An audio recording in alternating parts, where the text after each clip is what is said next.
Dovoljna količina mleka je ona količina koja detetu treba i koju dete uzima putem sisanja.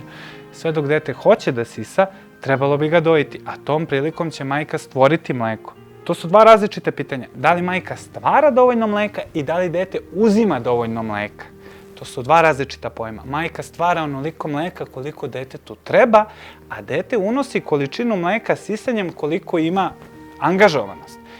Možete desiti da mesečno napredovanje deteta bude malo zato što je efektivno vreme na dojici bilo kraće, odnosno da je dete unosilo manju količinu mleka. Nije stvar majke i produkcije mleka. Majka stvara mleko dok postoji potreba. Ako bi dete sisalo 24 sata, majka bi 24 sata stvarala mleko.